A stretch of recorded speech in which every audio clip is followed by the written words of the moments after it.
Welcome students. আমি এই ভিডিওতে তোমাদের উচ্চ মাধ্যমিকের কালকের যে পরীক্ষা সেটার লাস্ট মিনিট সাজেশন দিতে চলেছি। দর্শনের বা ফিলোজফির লাস্ট মিনিট সাজেশন।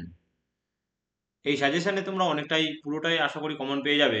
আর দর্শনের আমি অনেকগুলো প্রশ্ন দিয়েছি, যাতে তোমরা সম্পূর্ণ প্রশ্ন কটা আমি সব কটা দেখিয়ে দিই। এ কটা প্রশ্ন দিয়েছি আমি, যাতে তোমরা সম্পূর্ণটাই কমন পেয়ে যাও। আমার এই সাজেশন থেকে মোটামুটি যে কটা প্রশ্ন দিয়েছি সেই প্রশ্ন থেকেই সম্পূর্ণ প্রশ্ন, বড় কোশ্চেন 8 নম্বরের যে প্রশ্নগুলো আছে সম্পূর্ণ তো আসবেই। প্লাস 1 নম্বরের যে এসে কিউগুলো থাকবে সেগুলো মোটামুটি 16টার মধ্যে আশা করি 10টা পেয়ে যাবে। কিছু কিছু দিয়েছি 10টা পেয়ে যাবে, 10-12টা 15টা হয়তো পেয়ে যেতে পারো। ঠিক আছে, তার জন্য 10-12টা হয়তো পেয়ে যেতে পারো। তার জন্য তোমরা খুব সুন্দরভাবে এই সাজেশনটা একবার রিভাইজ করে নাও। আর খুবই একটা সহজই খুব ইজিলি রিভাইজ আশা করি হয়ে যাবে। তাহলে তোমাদের এই সাজেশনটা চলো আমরা একবার চোখ বুলিয়ে নিই। আমি উত্তর সমেত এই সাজেশনটা করে দিয়েছি। আর বড় বড় যে প্রশ্নগুলো দিয়েছি সেই প্রশ্নগুলোর একদম হুবহু সুন্দরভাবে বড় বড় এবং টপিক টপিক করে এর অ্যান্সার লিখে দিয়েছি। দেখো খুব সুন্দরভাবে, এটা একটা অ্যান্সার, খুব একটা ইম্পর্টেন্ট অ্যান্সার প্রশ্ন। খুব দেখো কত সুন্দরভাবে এই লিখে দিয়েছি। নিরপেক্ষ নির্বাচন, এটাও দেখো, এই প্রশ্নটা খুব ইম্পর্টেন্ট কোশ্চেন এই বছরের জন্য। তার জন্য তোমরা অবশ্যই এই আমার এই কোশ্চেনগুলোকে ভালোভাবে পড়ে নাও, একবার করে রিভাইজ করে নাও। আবর্তন কাকে বলে, আবর্তনের নিয়মগুলো উদাহরণ সহ উল্লেখ করো। এ বচনের এই যে ইটা রয়েছে সম্ভব নয় কেন, ও বচনের আবর্তন সম্ভব নয় কেন, এই প্রশ্নটা খুব ইম্পর্টেন্ট। তোমরা অবশ্যই এই প্রশ্নগুলো ভালোভাবে করে যেও। আর দেখো আমি খুব সুন্দরভাবে এর অ্যান্সারও করে দিয়েছি, খুব সুন্দরভাবে এর অ্যান্সারও করে দিয়েছি। ঠিক আছে, বিবর্তনে দিচ্ছ এই যে প্রশ্নটা রয়েছে এটাও, এই সব প্রশ্নগুলো, এই যে আমি প্রথম দিকে যে প্রশ্নগুলো দিয়েছি সেই এগুলো এগুলো টিকা ধরনের প্রশ্ন। ঠিক আছে, এগুলো টিকা ধরনের প্রশ্ন। ক্ষয়ের দাগের কিছু টিকা থাকবে, ক্ষয়ের দাগের নিরপেক্ষণের সংস্থান, এই টিকাগুলো খুব ইম্পর্টেন্ট। তোমরা অবশ্যই এই টিকাগুলো, এখানে 4টা 5টা টিকা আছে, তার মধ্যে যে কোনো দুটো টিকার মধ্যে যে কোনো দুটো টিকা আসবেই, দুটো টিকা করতে দেয়।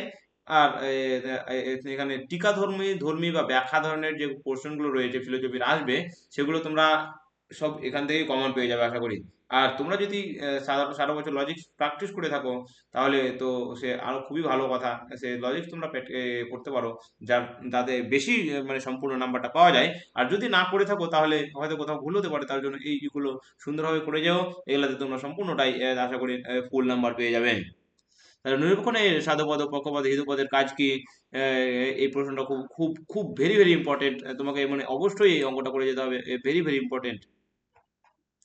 মিলের এখানে তোমার 3টা কোশ্চেন দেওয়া আছে, মিলের রননই পদ্ধতি, আর মিলের সহপরিবর্তন পদ্ধতি। আর আরেকটা কোশ্চেন রয়েছে, তার মধ্যে প্রথমটা অবশ্য বেশি ইম্পর্টেন্ট, অননয় বাদরিকি পদ্ধতি। এই 3টে পদ্ধতির মধ্যে একটা তো অবশ্যই আসবে, তোমাকে একবারে গ্যারেন্টি করে যেতে হবে। আর এই একটা প্রশ্নের মধ্যে 8 নম্বর হুবহু লিখে চলে আসবে। এই ছোট্ট একদম সুন্দর করে কোশ্চেনটা লিখে দেওয়া হয়েছে। তোমরা সুন্দরভাবে লিখে আসবে আর দেখবে 8-এ 8 পেয়ে যাবে। কারণ দেখো কোশ্চেনগুলো একদম সুন্দরভাবে লিখে দেওয়া হয়েছে, অ্যান্সারগুলো একদম সুন্দরভাবে লিখে দেওয়া হয়েছে। অবৈধ সমীকরণ দোষ, এটা খুব সুন্দরভাবে লিখে দেওয়া হয়েছে।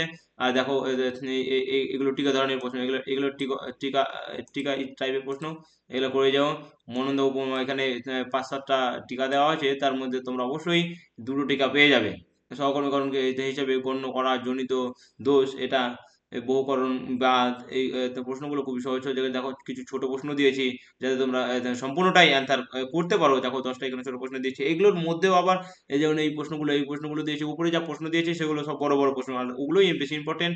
এখান থেকে তোমাদের বেশি ইম্পর্টেন্ট। ঠিক আছে, এখান থেকে তোমাদের বেশি ইম্পর্টেন্ট। আর নিজের যে প্রশ্নগুলো আছে, এগুলো নিজের যে প্রশ্নগুলো রয়েছে এগুলো ধরো 1 নম্বরের, বা হয়তো তোমরা একটু কম দেখলেও করতে পারো। ঠিক আছে, কিন্তু উপরের প্রশ্নগুলো সুন্দরভাবে করো, আর উপরের প্রশ্নগুলো থেকে বেশি কমন আসবে। এগুলো প্রশ্নগুলো হয়তো তোমরা স্কিপ করে যেতে পারো, এগুলো দেওয়া হয়েছে কারণ এগুলো এই প্রশ্নটা খুব ইম্পর্টেন্ট আছে। তোমরা অবশ্যই এটা দেখে যেও।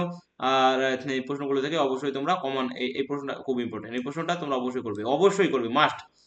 তারপর বাকি যে এখানে দেখো আমরা লাস্টে বলে দিয়েছি যে এখানে কত কটা প্রশ্ন দেওয়া হয়েছে। ঠিক আছে, তাহলে এই প্রশ্নগুলো খুব সুন্দরভাবে তোমরা করে যাও। আর আশা করি তোমাদের কালকের পরীক্ষার জন্য, দর্শন পরীক্ষার জন্য শুভকামনা রইলো। তোমরা আশা করি সম্পূর্ণটাই কমন পেয়ে যাবে। তাহলে এই এই ভিডিওতে এই পর্যন্তই। তোমাদের যদি পছন্দের হয় তাহলে আমার ভিডিওটাকে সাবস্ক্রাইব করে দিও।